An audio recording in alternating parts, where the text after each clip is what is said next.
مفتی Rashid Ahmed Khurshid official.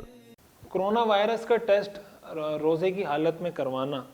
Corona virus کا جو test ہے اس کے مختلف طریقے ہیں۔ ایک طریقہ PCR کا کہلاتا ہے، جس میں روئی کا ٹکڑا مریض کی ناک کے پچھلے حصے میں ڈالا جاتا ہے اور وہاں سے رطوبت لے کر پھر یعنی وہ ایک سیمپل لے کر پھر اس کو ٹیسٹ کیا جاتا ہے۔ تو اگر اس روئی کے اوپر کوئی دوائی نہیں لگی ہوئی اور عموماً کوئی دوائی نہیں لگی ہوئی ہوتی تو ایسی صورت میں وہ روئی وہاں پہ لگا کر سیمپل لے کر وہ روئی نکالنے سے جو ٹیسٹ کیا جاتا ہے اس سے روزے پہ کوئی فرق نہیں پڑتا۔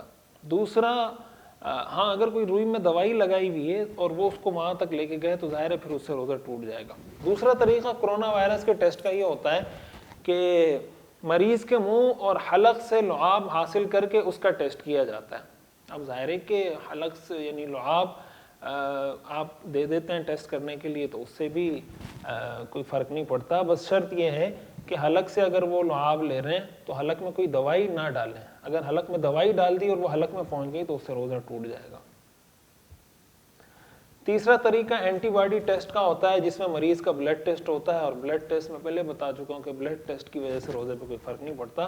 تو خلاصہ کلام یہ ہے کہ کرونا وائرس کے جو ٹیسٹ کے جو 3 طریقے ہیں، PCR کا ہے، اینٹی باڈی ٹیسٹ کا ہے، یا مریض کے منہ اور سے لعاب لے کر، ان تینوں طریقوں سے روزہ نہیں ٹوٹتا۔ شرط یہ کہ کوئی دوائی انسان کے حلق میں یا ناک تک بالکل آخری حصے میں نہ پہنچائی جا رہی ہو، تو ٹیسٹ سے فی نفسی روزے پہ کوئی فرق نہیں پڑتا۔